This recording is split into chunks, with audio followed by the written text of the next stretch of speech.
Alors Raymond, Alors, une une autre petite question, oui. question. Comment présenter à l'instituteur ou l'institutrice mon enfant qui vient d'être détecté en tant que surdoué? Il y a quel âge l'enfant? Entre 10 et, je vais être large, 13 ans. Ouais, c'est ça. C'est une catastrophe. C'est franchement une catastrophe, faut dire la vérité.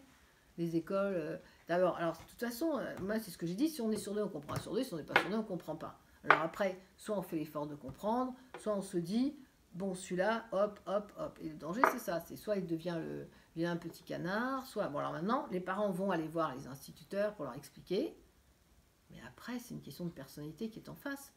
Tous les instituteurs et les institutrices, enfin tous les personnes, comment on appelle ça, le personnel d'école, le personnel écolier, tous les enseignants, merci. Tous les enseignants n'ont pas la même s'ils ont la même formation, ou la même, je sais pas ce qu'on peut dire, ils n'ont pas la même humanité, on dit le même côté humain. Il y en a qui vont accepter, et il y en a qui veulent faire du neurotypique, tout le monde dans le même rang, et on avance, et celui qui n'est pas pareil, et ben on lui coupe la tête, quoi.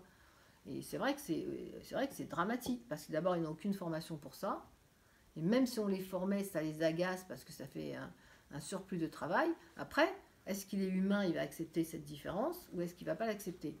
Maintenant, être surdoué, c'est une différence qu'on a l'obligation d'accepter dans les écoles. Il va falloir quand même que ça soit entendu, au même titre que n'importe quelle autre différence.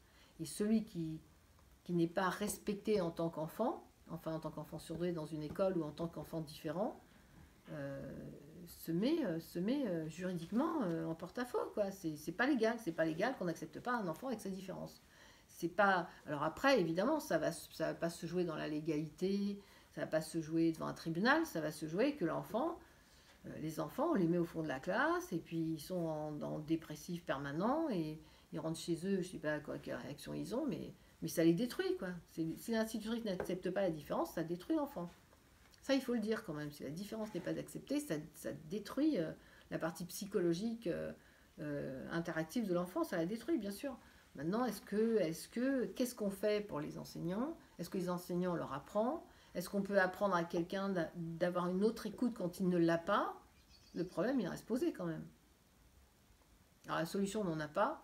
Moi, si c'est moi, je prends mon enfant, je le mets ailleurs. Enfin, tu n'as pas compris. Maintenant, c'est comment enseigner comment expliquer aux enseignants qu'on a un enfant surdoué. Bah, soit il va le prendre bien, soit il va dire mais pour qui elle se prend? C'est le début des emmerdes, hein, il n'y a pas 36 solutions, hein, c'est très compliqué. Maintenant, c'est une question, est-ce que la prof, l'institut, est humain et a le cœur ouvert pour pouvoir comprendre, je veux dire accueillir, mais j'aime pas ce mot-là. Et toute l'histoire, elle est là. Comment le dire? Ben voilà, mon enfant est surdoué, mon enfant est différent et on doit l'accepter en tant que tel.